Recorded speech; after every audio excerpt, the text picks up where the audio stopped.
Is it an advantage for you that your opponent have already announced the starting lineup for tomorrow and that two of their players, Olaru and Schut, are missing? First, I get information there were already two teams that were announced, so not one. I hope they only play with one. No, we're focused on ourselves. We're focused on ourselves to play our game, and then we will see with which name they come. But no, it's about us. It's all about that. So one of the players that's not going to play, Darius Olaru, he has been linked with Rangers. Do you like this type of players? Would you have a spot for him in the team? Like your colleagues out of Scotland know really well after the last months, I never go into rumors because then I don't have a life anymore, because there are so many rumors about so many players, and then we would have signed the last year more than 1,000 players, I think. So I will never go into that. So Yanis Hadji scored an incredible goal last night. Are you sad that he can't be part of your squad for tomorrow? Okay, there was a situation that we had in the summer that's resolved because Yanis made an effort, the club made an effort. So it's a clean sheet in that way, but it was not on the European list because at that moment we had to decide things. So we will see for the second part of the season. We hope we can make a new European list, and then we will see to make the right decisions for the club.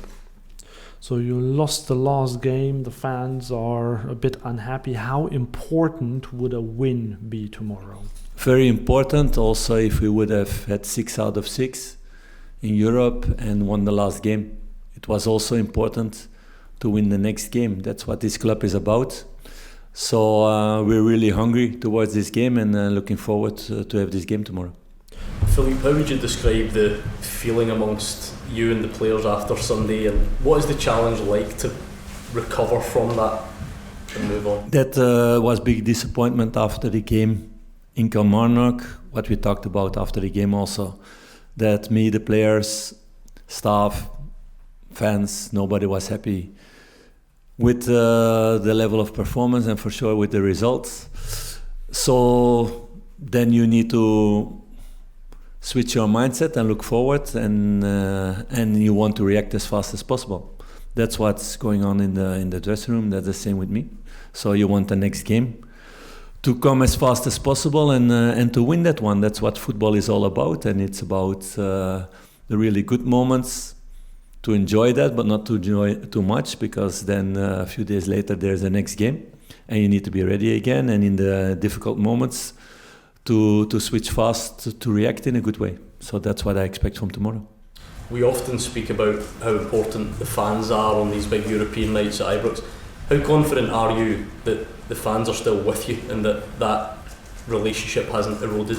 No, of course, fans are not happy now, and you guys and we talked a lot about that, all the circumstances, sportive, non-sportive, of the last couple of months. So that doesn't help, for sure. They're not happy after the last result. They were happy after Malmö, for example, so it goes up and down. It's about creating consistency again, creating momentum again with all the squad, with the results, and then also extra sportive to do the right things in the club, to create also stability towards the outside. So it's about that, and everybody needs to work hard to get that the next weeks, the next months to come. There seems to be, Philippe, especially after Sunday, a growing number of fans who are losing faith in the direction of the team at the moment. What would be your message to those fans who are losing faith? Yeah, that we spoke about, and I don't want to repeat it too much, but about a big rebuild in many ways, with cutting wages to make the club sustainable for now and for the future, because there were decisions made in the past before the time that I was here. So I stepped in that story after long talks for the long term, also to making long-term decisions together with the squad together with the board towards that for the future. So we are working really hard with the players, everybody in the staff, to make it as fast as possible back in the level that this club was maybe 12, 15 years ago, or in moments in the last couple of years, but never over a long period. So that takes time, and we're going to work hard on that. It's a process you need to follow. It's about performing well, maybe less days, and you want to avoid that as much as possible. So that was one of the lower days for sure against Kilmarnock in a specific circumstances also now, and it's about reacting now towards Steaua Bucharest. And I have a lot of confidence in this squad for the short term and for sure for the long term also. You mentioned time. Do you have a time in mind when you think this squad will click or will be completed, or the vision that you want? Because those are good questions for everybody who's never been a manager or a player, because there are so many circumstances that you don't have under control that you cannot say that. There are players who come to a team and from the first day they feel good. There are other players who need 3 months. There are players who need 6 months. They are human beings. There are those are no machines. So you can ask these questions, and I understand, and everybody does all over the world. There's not one manager in the world who can say that for any transfer in that way. So we did a lot. We had to do a lot also because of the circumstances. So it's about working hard with the players, with the staff, to get the players as fast as possible in their best form, feeling good in the club, getting the connections together on the pitch, learning how to play together. There are so many things to do, and it's just a small part of all the list that needs to be done. So that takes time. But is there somebody who can predict how fast that goes? Not. And it also, emotions in that way has a lot to do with results. We could have played that game against Kilmarnock also and winning with 0-1. And then there's a totally different emotion for the moment. It's now getting consistency in results, in performances, and growing as a team. It's about that. Philippe, just further on from that, what Ronnie was saying there about you ask for patience and a bit of time at the start. No, I don't ask.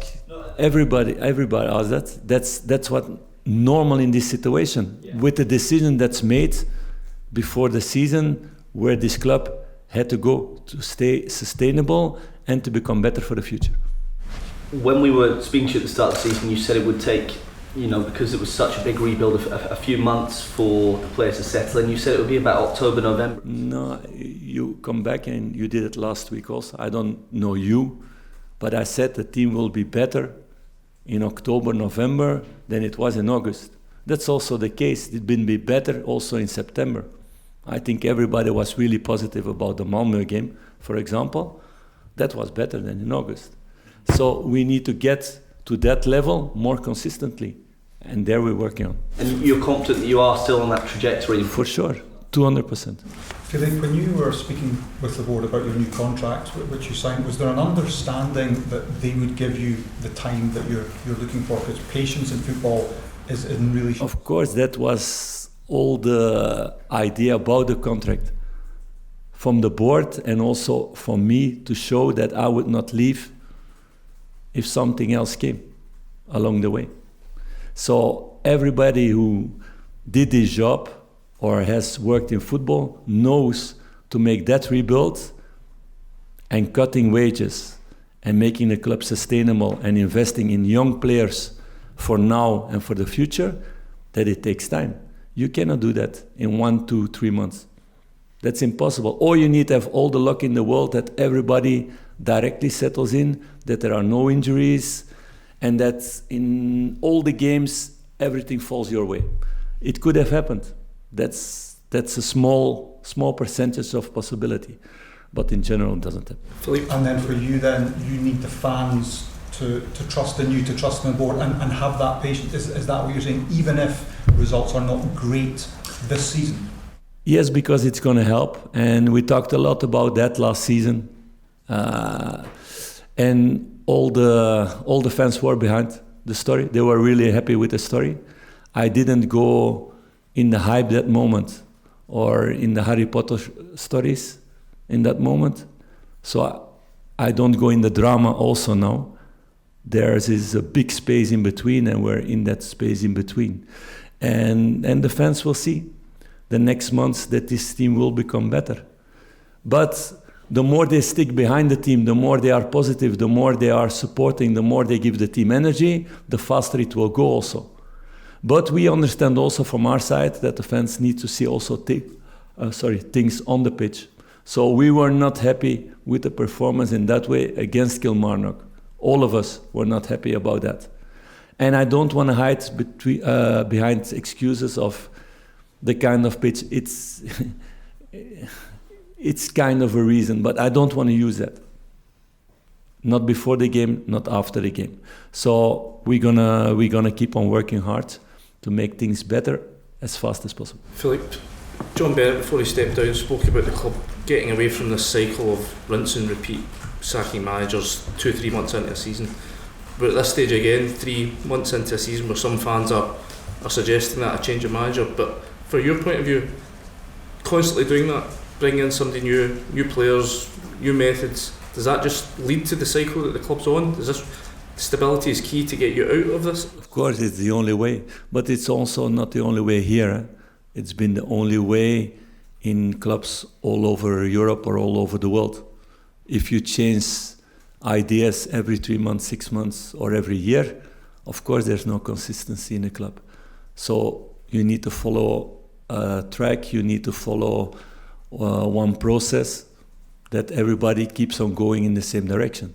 So that's crucial. Otherwise, you always have ups and downs, and you will change a lot, because if you go in the emotion of the day or one result or two results, then you can never create consistency over the long term. It's not going to be an easy process, but it's a process that has to be done. Is that the message?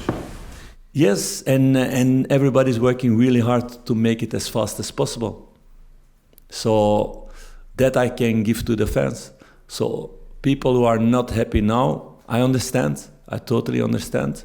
They were probably really happy with me 6 months ago or 9 months ago. So I'm still the same man working. No, I can say working even much harder than I did at that moment, because there are much more things to be done, not only on the sportive side, but also on the non-sportive side in this moment in the club. So I'm throwing myself on all those things because I engaged myself in that way in the summer and before the summer in all those talks, because I believe so much in this club and the potential it can have for the future and to bring it back where it was before. Philip, do you see enough evidence across the last few weeks that this is a side that's going in the direction that you want it to go in? Yes, in certain details. And if we speak about the Malmö game, I think it was a really good European game and an away game with good football, with good results, with the kind of football that fans want to see, not only with the ball, also without the ball. So on that way we need to continue. So how do you explain the difference in performance level between what we saw in Malmö that night and Sunday? I don't want to go into that. It's a totally different game. And I don't want to use that as an excuse. I don't want to use that as an excuse, but it's part of the story there. But it's not an excuse. We should have won. But we will never play the same football as in Malmö, in Kilmarnock. But we should have played in a better way to win the game. But to see really good football there on the pitch, you will not see it. Really good football. That's the circumstance. But I don't want to hide behind that excuse. But it's about winning, and we didn't win. When you look at the season so far, what have you been pleased with, and what are the areas that you need to see improvement in? That's for me a question. Ask me this question halfway when we played the 19 games. That's a good moment to make an evaluation like that. Because now it's focused on the next game, and the next game getting people back. About positive points, I was yesterday at the second team game. watching the players, watching the young guys, watching Danilo back, scoring a goal, getting back in shape, and he still has a long way to go. Those are also positive points that for the moment fans don't see. Yes, that's normal because Danny still has a way to go, but he's going to be also important in that way on the things we want to achieve the next couple of months. But it's daily work in a lot of things. Is Zach Lovelace somebody who's in consideration for tomorrow night? He will be in the selection, yes. And the rest of this team news, Ridwan, is he back? Any other injury news? He's not yet in the selection because Ridwan trained now the second time with the first team, but he came out of a serious injury. It's too fast for him to put him in a game, but he's in a positive way. Ask you first. Philippe, one of the criticisms of this team is that there's maybe not enough leadership shown in games on the park. Do you think you have enough leaders in this team? We're working on that to make it better and better, and we have several. We had more before because we had a more mature squad. That's logical. There are several young players with potential to grow in that way. I used Conor Barron as an example in that way, that he did really good things in these first weeks in the club here, and he has a lot of potential for the future in that way. But of course, being a leader in Rangers is something else than to be it in another club. So you need to grow in that role also. That's also part of all this process, that giving these players responsibilities, giving them the mandate to be a leader in that way, and to evolve and to become stronger, and also to see how people react in the difficult moments.